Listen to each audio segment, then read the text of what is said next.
우리가 삶을 살다 보면 우리가 원턴지 원치 않던지 간에 또 의도하든지 의도하지 않던지 간에 여러 가지 염려와 근심이 찾아올 때가 있습니다.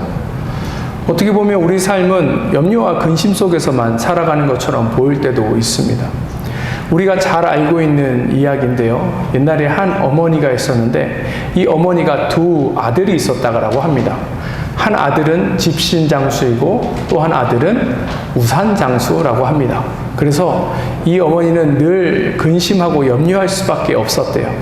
날이 좋으면 우산장수 아들이 장사가 잘 안 될 것 같아서 가슴이 아팠고, 또 비가 오면 집신장수 아들이 또 장사를 망칠 것 같아서 마음이 아팠다라고 합니다. 근데 제가 염려에 관련한 사실을 알려드리도록 하겠습니다. 우리가 하고 있는 염려 중에 40%는 절대로 일어나지 않을 일을 염려한다라고 합니다. 그리고 우리가 염려하는 것 중에 30%는 지난 일들을 염려하고 있다라고 해요.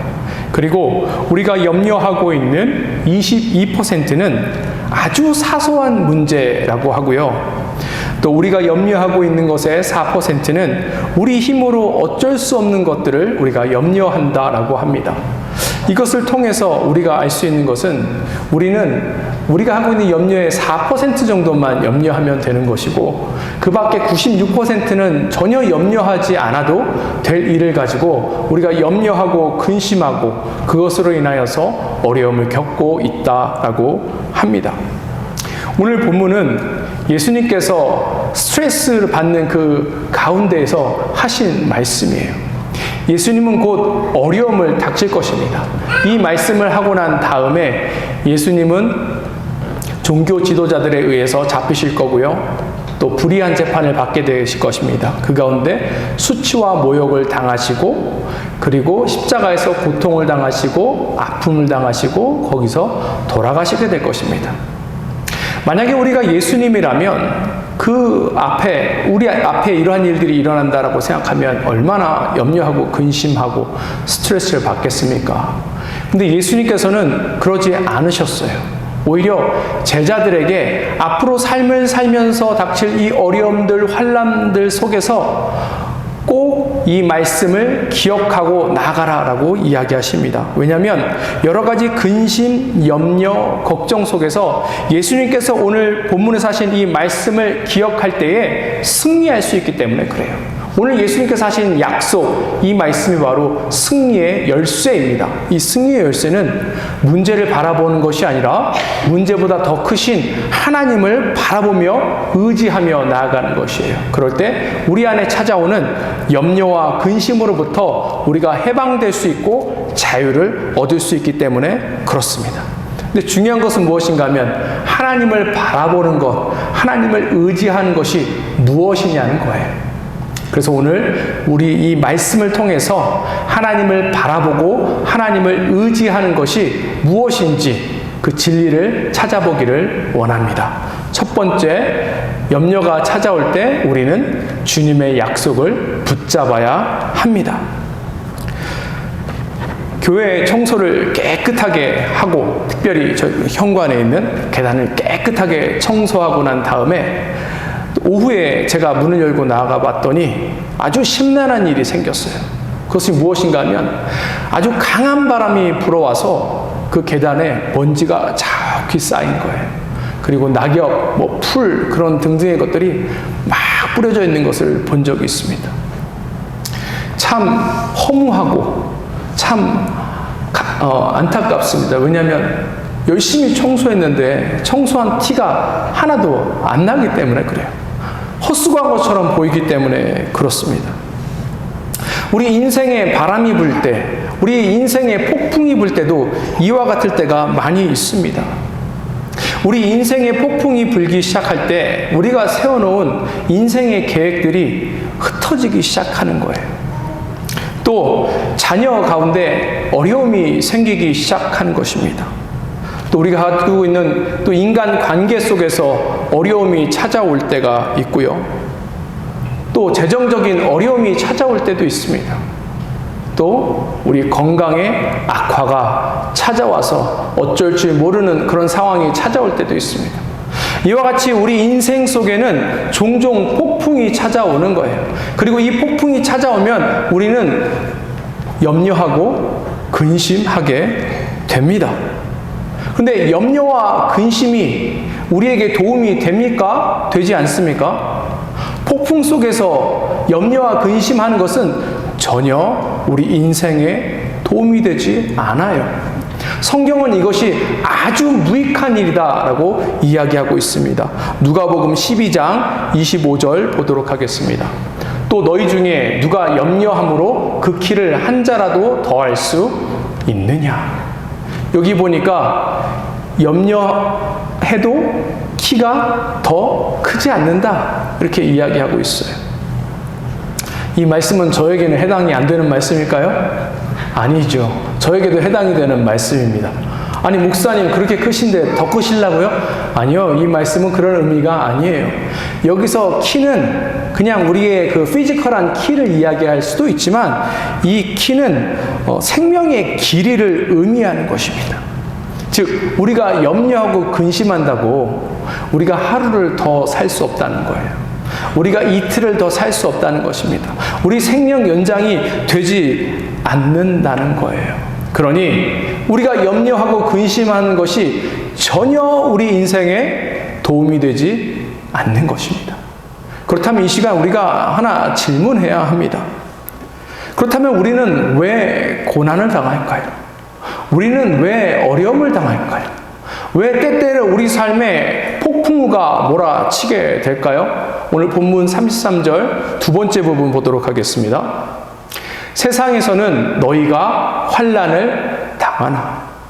지금 예수님께서 제자들에게 또 우리에게 해주시는 말씀입니다. 우리가 어디에 살고 있습니까? 세상에서 살고 있지요. 세상에 살고 있는 동안에는 어떻대요? 환난을 당하게 된다는 것입니다. 모든 사람들이 다 환난을 당한대요. 한 사람도 빠짐없이 다 환난을 당한대요. 저도 환난을 당하고 여러분들도 환난을 당한다라는 의미입니다. 근데 이 환난이라는 단어가 무슨 뜻인가 하면 사실은 압박하다, 누르다라는 단어에서 나온 거예요. 그러니까 삶의 무거운 짐들이 늘 우리 삶에 찾아오는 것입니다. 늘 여러 가지 무거운 짐들이 우리 가운데 찾아온다라고 이야기하고 있는 거예요. 그렇다면 예수님께서 지금 우리에게 너희 인생은 어려움에 처할 수밖에 없으니까 순응하며 살아라 라고 운명론적인 이야기를 지금 하고 계시는 것일까요? 아니에요. 그렇지 않습니다. 예수님께서 이 말씀을 하시면서 그와 동시에 또 이 세상의 비밀에 대해서 하나 알려주십니다. 33절 상반부 보도록 하겠습니다. 이것을 너희에게 이르는 것은 너희로 내 안에서 평안을 누리게 하려 함이라. 세상에서는 너희가 환난을 당하나. 여기 보면 두 가지 이야기가 나옵니다. 첫 번째는 세상에서고 또 하나는 어디에 속해 있다는 거예요? 내 안에 속해 있다는 것입니다. 우리 그리스도인들은, 우리 예수님을 따르는 사람들은 늘 이 두 가지 안에서 살아간다는 것이에요. 우리는 세상 속에서도 살지만 예수 그리스도 안에서도 산다는 것입니다. 세상 속에 살기 때문에 때때로 폭풍과 같은 어려움들 찾아오고 그로 인해서 근심하고 염려하고 아프고 고통스럽지만 그와 동시에 우리가 예수 그리스도 안에 있기 때문에 무엇을 누린다는 것입니까? 평안을 누리며 나아간다는 것입니다. 이 평안은 무엇을 의미할까요? 그냥 아무렇지도 않은 게 평안인가? 아니에요. 성경에서 말하는 평안은 메시아적인 구원을 이야기하는 것입니다. 특별히 오늘 이 구절에서 예수님께서 말씀하시는 평안은 모든 문제 가운데 얻는 평안이에요. 즉, 문제가 해결되고 그 문제가 내 인생과 전혀 관계없게 되는 것을 의미하는 것입니다. 더 이상 그 문제에 영향받지 않고 살아갈 수 있다는 것을 지금 예수님께서 이야기해 주실 뿐만이 아니라 제자들에게 이것들 또한 약속해 주고 계십니다. 그런데 이 약속이 비단 제자들에게만 하신 약속일까요? 아니죠. 저와 여러분들에게도 동일하게 하신 약속입니다. 이것을 기억해야 하는 거예요. 우리가 주님 안에 있을 때 이 평안을 누리고 이것으로부터 해방될 수 있는 것입니다. 제자들이 예수님과 함께 다닐 때 이러한 일이 있었습니다. 예수님께서 제자들과 함께 배를 타고 이 편에서 저 편으로 옮겨가실 때 아주 강한 폭풍이 일어났어요. 집채만한 파도가 일어나서 배를 삼킬 듯한 그러한 어려움이 찾아왔습니다. 그때 제자들이 어떻게 했나요? 그것을 인하여서 어쩔 줄 몰라 했어요. 근심하고 염려했습니다. 사실 이들이 그 파도 때문에, 그 폭풍 때문에 죽을 것 같다는 생각이 들었지만 그것으로 인한 그 염려 때문에 오히려 더 죽을 지경에 처해 있었습니다. 엄청난 스트레스 가운데 있었지요. 그때 예수님께서 일어나셔서 바다를 잠잠하게 하시면서 하신 첫 번째 말씀이 무엇인가 하면 제자들을 꾸짖으셨어요. 제자들을 왜 꾸짖으셨을까요? 왜 근심하냐는 거예요. 왜 염려하냐는 것입니다. 아니, 우리는 이렇게 반문할 수 있죠. 아니, 주님, 이와 같은 폭풍우가 몰아치는데 염려하고 근심하는 건 당연한 것 아닙니까? 지금 죽을 뻔했습니다. 집채만한 파도가 몰려오는데 어떻게 거기서 우리가 자유하겠습니까? 아니면 또 이렇게 질문할 수 있죠. 주님, 그렇게 폭풍우를 잠잠하게 하실 수 있는 능력이 있으시면 아예 그 폭풍우가 못 오게 막으셨어야죠. 왜 그 폭풍우를 허락하셨습니까? 우리 이렇게 질문할 수 있지 않습니까? 그런데 예수님께서 뭐라고 얘기하시냐면 왜 너희가 근심하느냐 라고 이야기하시는 거예요. 아무리 폭풍 속에 있고 또 집채만한 파도가 인생을 덮고 그로 인해서 삶의 위기를 겪는 그 순간에도 누가 우리와 함께 하신다는 것입니까? 주님이 우리와 함께 하신다는 거예요. 주님이 우리와 함께 하시면 우리가 그 안에 있을 때 안전하다는 것입니다. 비록 주변의 상황과 환경은 우리를 근심케 하고 염려케 하고 아프게 하지만 우리와 함께 하시는 주님께서 그 모든 것들을 이기게 하시고 승리하게 하신다는 것을 이야기해 주고 계시는 것입니다. 사랑하는 성도 여러분, 꼭 이것을 기억했으면 좋겠어요. 왜 폭풍우가 몰려옵니까? 왜 그러한 일들이 인생에 찾아옵니까? 라고 하나님 앞에 불평하는 것이 아니라 우리가 주님과 함께 있기에 우리가 안전합니다 라고 고백하고 그 모든 것들 누리며 나아갔으면 좋겠습니다. 주님께서 우리에게 또한 이러한 약속을 주셨어요. 마태복음 11장 28절입니다. 수고하고 무거운 짐진 자들아 다 내게로 오라. 내가 너희를 쉬게 하리라. 오늘 우리 가운데 있는 어떤 마음의 부담이라든지 아픔이라든지 문제라든지 있으시면 그것을 그냥 두지 마시고 누구께 가져가야 되는 거예요? 예수님께 가져갔으면 좋겠습니다. 수많은 환난들, 그것으로 인해서 찾아온 그 무거운 짐을 혼자 지시지 마시고 다 주님 앞에 내어놨으면 좋겠습니다. 그럴 때 주님께서 우리에게 평강을 주시고 주님께서 우리에게 온전한 회복을 주실 줄 믿습니다. 이 모든 것들 누리셨으면 좋겠습니다. 염려가 올 때, 그래서 첫 번째 우리는 주님의 약속을 붙들어야 하고요. 그리고 두 번째, 우리는 주님의 성품을 붙잡아야 합니다. 아이들을 키우다 보면 찾아오는 그러한 어려움들이 있습니다. 특별히 아이들은 뭐에 집중하냐면 지금 이 일이 내게 공평한가, 공평하지 않은가에 대해서 집중합니다. 아이들이 학교 가면 제일 먼저 배우는 영어 표현이 있어요. 뭐냐면 It's unfair. It's unfair. 공평하지 않다는 것입니다. 저희는 아이들이 4명 있으니까 이 4명에게 공평하게 대하고 아주 공정하게 대하려고 꽤 노력을 합니다. 근데 아이들이 컴플레인 하는 거 보면 이 공평하지 않다는 거예요. 흔한 예로 왜 나만 시켜요? 왜 나만 시켜요?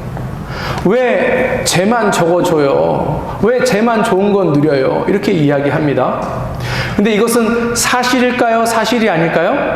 사실이 아니에요. 지금 아이들이 오해합니다. 그리고 이 오해가 자신들에게 스트레스를 주는 거예요. 그것으로 인하여서 불평불만하고 있는 것입니다.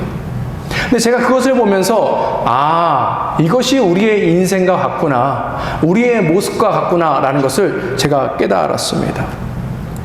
우리가 까닭없는 고통, 고난 찾아오면 늘 우리 안에 나오는 감정이 있어요. 무엇인가 하면 불평하고 불만하는 것입니다.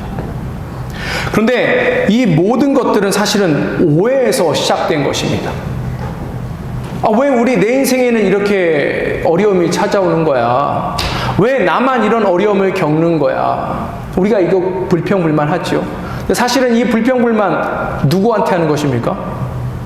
우리가 대놓고 하나님 앞에 삿대질하지 못하지만 사실은 하나님 들으라고 하는 소리 아닙니까? 그렇죠. 왜 계속해서 이런 어려움을 겪어야 돼요? 하나님, 왜 상황과 환경이 나아질 기미를 보이지 않습니까? 하나님, 얼마나 더 오래 참아야 해요? 왜 나만 이러한 고통을 겪습니까? 이 우리의 마음이라고요. 네, 이런 마음이 드는 이유는 자꾸 다른 사람과 우리의 인생을 비교하기 때문에 그렇습니다. 하나님 보니까 저 사람에게는 잘해주시는 것 같습니다. 저 사람이나 나나 똑같이 이민 와가지고 똑같이 고생하고 똑같이 어려움을 겪었는데 왜 저 사람 인생은 좀 더 나아 보이고 왜 내 인생은 이렇게 계속해서 어렵습니까? 우리가 비교한다라고요. 근데 우리가 그 안에 속사정을 압니까? 모릅니까? 모르죠. 그러면서 어떤 잘못된 결론을 이르러요. 뭐라고 해요? 하나님은 날 사랑하지 않으셔. 하나님은 나를 귀히 여기지 않는 것 같아 라고 이야기합니다. 그러면서 계속 그 원인에 대해서 찾겠죠. 여러 가지 원인을 찾겠지만 잘못될 경우에 어떤 것을 찾게 되냐면 내가 하나님 앞에 잘하지 못해서 그런가 보다. 죄책감이 찾아오게 됩니다. 죄책감의 결과는 늘 염려로 나타나게 되는 거예요. 우리가 아담과 하와가 범죄했던 사건을 기억하고 있죠. 에덴 동산에서 하나님께서 절대로 따먹지 말라고 했던 선악과를 아담과 하와가 먹고 난 이후에 이것으로 인한 죄책감으로 인해서 그들이 하나님으로부터 숨었습니다. 그 죄책감에 시달려서 어쩔 줄 몰라 했어요. 만약에 여러분들 안에 그와 같은 죄가 있다면 어떻게 하면 돼요? 하나님 앞에 정직하게 내어놓고 용서를 구하시고 다시는 그런 동일한 죄를 짓지 않도록 회개하시면 돼요. 그것으로 문제는 해결됩니다. 그걸 위해서 예수님께서 십자가에 못 박혀 돌아가신 것 아닙니까? 예수님의 보혈의 능력은 우리의 과거의 죄와 현재의 죄와 미래의 죄를 용서하신다는 사실을 우리가 이 시간 가운데 다시 한번 기억하며 나아가야 해요. 근데 문제가 무엇인가 하면 계속 이러한 죄책감에 우리가 시달리면서 스스로에게 이렇게 이야기합니다. 나는 하찮은 존재야. 나는 하나님 앞에 별 볼 일 없는 존재야. 나는 하나님 나라에 아무것도 아닌 그런 존재야 라고 생각한다라는 것이에요. 한번 이 시간 가운데 스스로에게 질문해 봤으면 좋겠습니다. 여러분은 하찮은 존재이십니까? 여러분은 하찮은 존재인 것 같아요? 아니에요. 아닙니다. 성경은 그렇게 이야기하고 있지 않아요. 누가복음 12장 24절 보도록 하겠습니다. 까마귀를 생각하라. 심지도 아니하고 거두지도 아니하며 골방도 없고 창고도 없으되 하나님이 기르시나니 너희는 새보다 얼마나 귀하냐. 오늘 예수님께서 한 예화를 드시는데 그 대상이 누굽니까? 까마귀예요. 까마귀. 우리 한국 사람에게도 까마귀는 별로 좋은 그런 새가 아니죠. 우리 별로 좋게 우리에게 좋은 이미지가 아니에요. 그런데 이스라엘에게도 마찬가지입니다. 까마귀는 너무나도 불결하고 하찮은 동물 중에 하나입니다. 그런데 하나님께서 이와 같은 동물도 어떻게 하신다는 거예요? 기르신다라고 이야기하고 있습니다. 이 기르신다라는 이 단어에 우리가 좀 집중해야 합니다.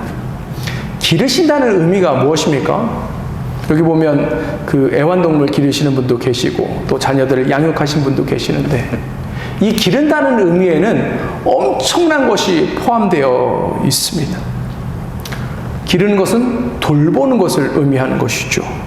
근데 돌볼 때 어떻게 해요? 아낌없이 돌봅니다.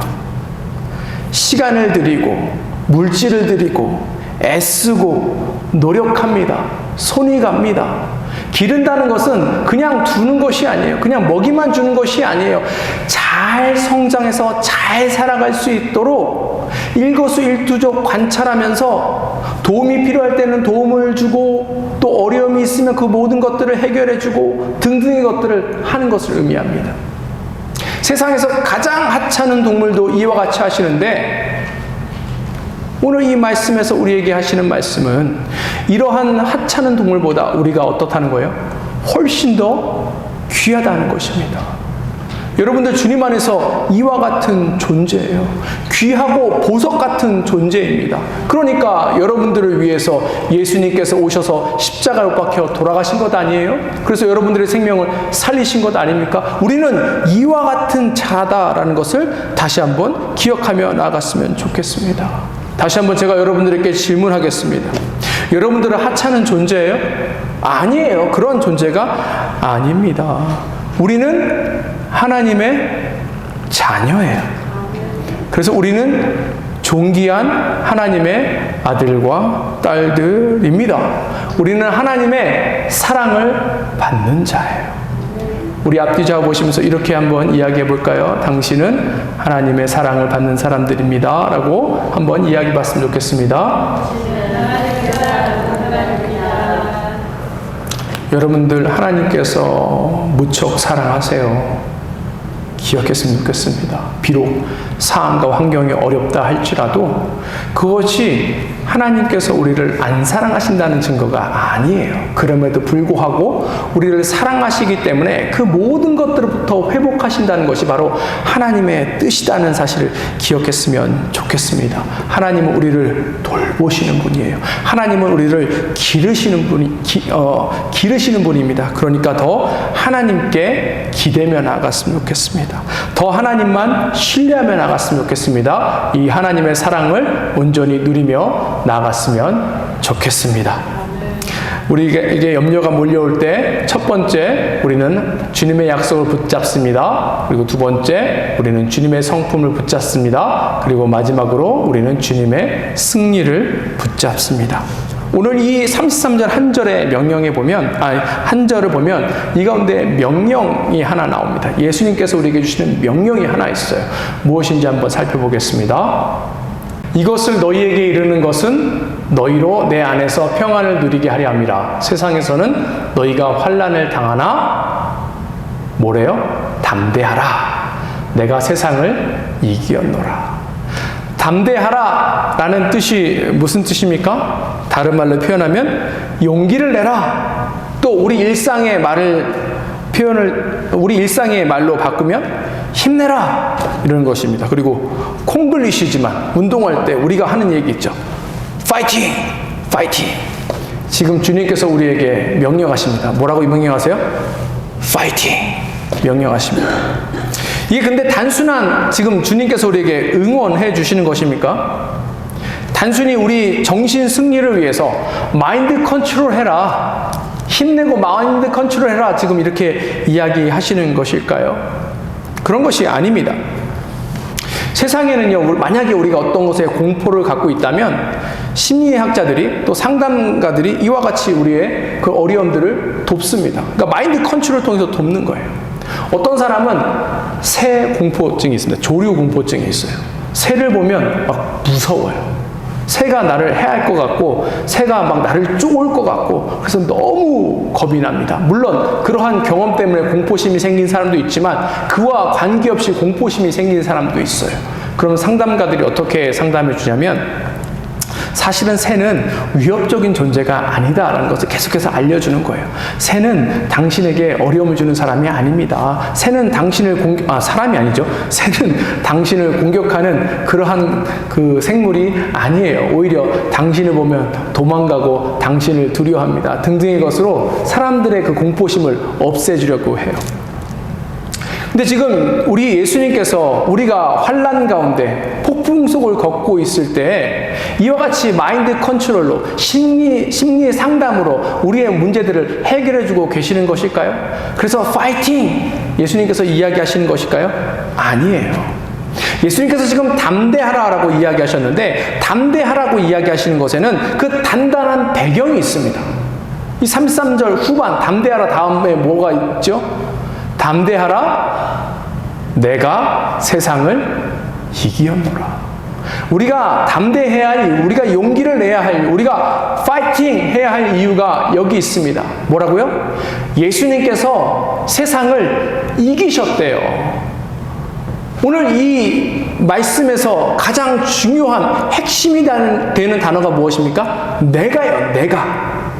누가 세상을 이깁니까? 주님이 세상을 이기신 거예요. 누가 세상을 이겼대요?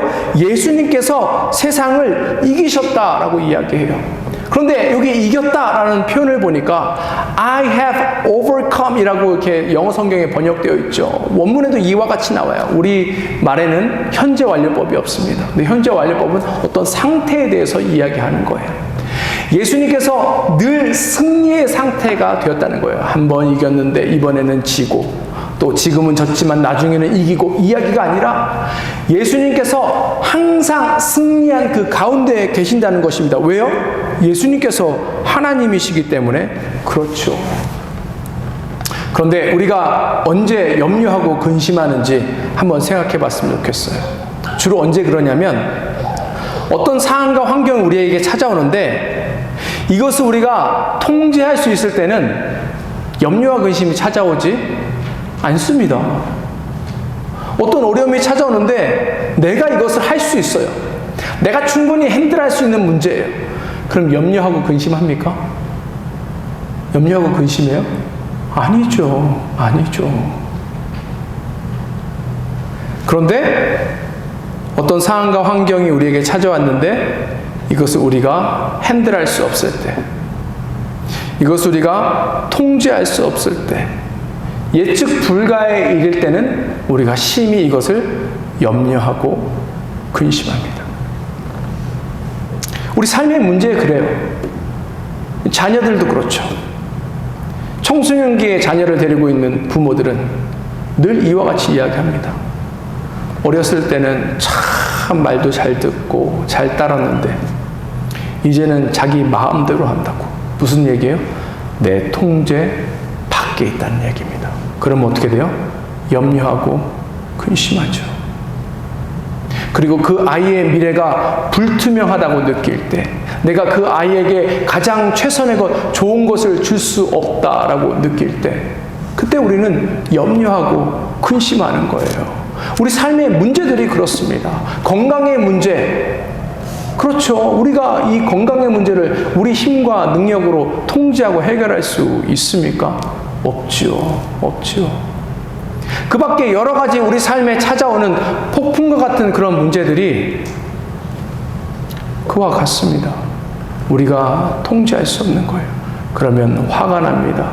그리고 염려와 근심이 찾아오게 되는 것입니다.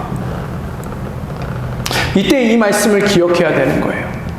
예수님께서 내가 세상을 이겼다 라고 하신 이유가 있습니다. 얼핏 보면, 그러니까 자세히 보면 조금 이 말씀이 앞뒤에 맞지 않는 것처럼 보여요. 우리가 힘들고 어려운데, 주님, 우리 삶이 힘들고 어려워요. 우리 삶에 폭풍이 찾아왔어요. 거할 곳이 없습니다. 그러면 우리는 무엇을 기대합니까? 그래, 내가 해결해 주겠다 라든지, 아니면 이러이러한 방법을 하라 라든지, 아니면 이곳에서 피하라. 이것이 우리가 기대하는 말씀인데 예수님 뭐라고 얘기해요? 내가 세상을 이겼다. 다른 소리 하는 것처럼 보여요. 그런데 내가 세상을 이겼다라는 것이 사실은 우리에게 필요한 정답입니다. 이것이 무슨 뜻인가 하면 모든 것이 예수님의 통제 안에 있다라는 뜻이에요. 세상의 모든 것이 예수님의 컨트롤 안에 있다는 거예요. 하나도 그 통제 밖에 있는 것이 없다라고 이야기하시는 거예요. 그러니까 우리가 세상을 다스릴 수 없어서, 세상을 컨트롤할 수 없어서 우리가 이 모든 것들을 통제할 수 없어서 염려와 근심이 찾아올 때 어떻게 하라는 거예요? 주님을 의지하라는 거예요. 주님께 이것을 내어 맡기라는 거예요. 왜요? 주님은 이 모든 것들을 다 통제하시기 때문에 그렇습니다. 주님은 이 모든 것들을 다 핸들하시기 때문에 그래요. 얼마나 감사한 일입니까? 얼마나 감사해요. 우리가 섬기고 우리가 믿고 있는 하나님이 이와 같은 능력이 있으시고 그 능력을 우리에게 베푸신다는데 얼마나 감사합니까? 그렇다면 통제가 안 되고 어렵고 힘들 때 우리가 무엇을 해야 되는 거예요? 그 모든 것을 가지고 주님 앞에 가야 되는 것입니다. 하나님의 통제를, 하나님의 다스림 안에 이 모든 것들을 가져가야 합니다. 주님 앞에 이 모든 것들을 달라! 주님의 승리를 얻기를 원한다! 라고 이야기하는 것이에요. 구체적으로 이것을 우리가 어떻게 할 수 있을지 빌립보서 4장 6절과 7절 통해 보도록 하겠습니다.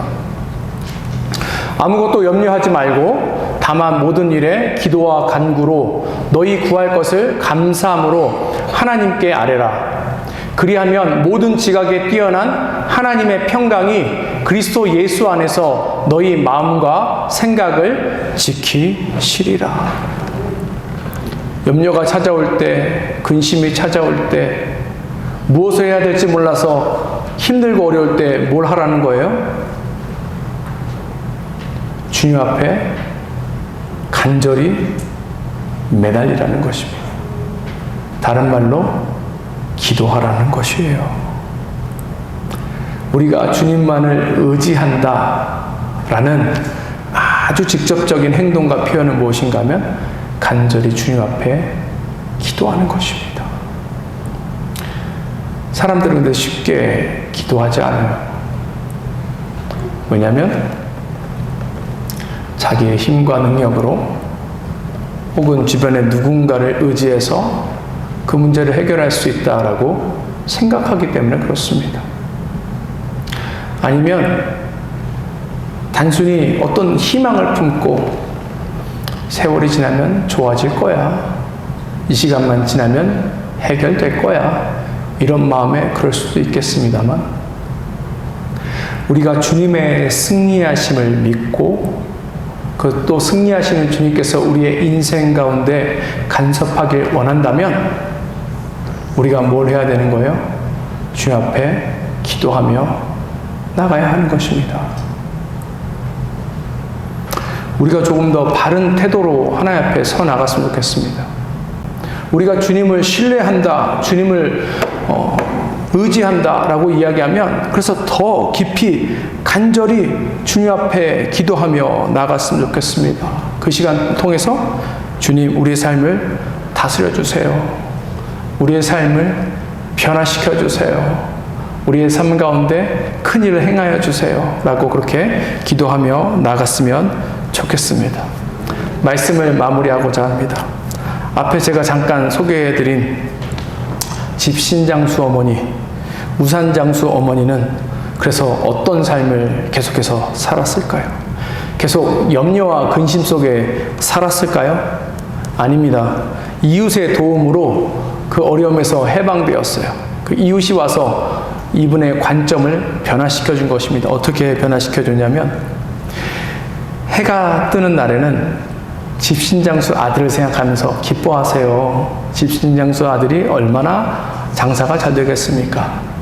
비가 오는 날에는 우산장수 아들을 생각하면서 기뻐하세요. 얼마나 장사가 잘 되겠습니까? 이 어머니는 그래서 비가 오면 우산장수 아들을 생각하고 해가 쨍쨍하면 집신장수 아들을 생각하면서 평안을 누렸다라고 합니다. 우리가 폭풍 속을 걷고 있을 때 또한 우리의 관점도 이와 같이 변화되어야 합니다. 폭풍 속을 걷다 보면 자꾸 문제를 바라봐요. 어려움들을 바라봅니다. 그러면 그 문제 어려움들이 너무 크다라고 느껴지고 이거에 압도되는 경우가 있어요. 그러면 우리가 낙심하게 되겠죠. 그러면 우리가 영적인 침체를 겪게 됩니다. 그런데 우리에게 필요한 관점의 변화는 뭐예요? 이와 같을 때 우리 주님을 바라보는 것입니다. 이와 같을 때 우리 하나님을 바라보는 거예요. 그럼에도 불구하고 우리와 함께 하시는 주님을 바라보며 나아갈 때 주님께서 약속하신 이 모든 승리가 우리 삶 가운데 있을 줄 믿습니다. 하나님의 약속을 기억하세요. 하나님의 성품을 기억하세요. 그리고 하나님의 승리를 기억하시기 바랍니다. 이것이 우리가 하나님 나라를 누리는 것이고 이것으로 인해서 우리가 의와 평강과 희락을 누릴 줄 믿습니다. 이 시간 함께 기도하겠습니다.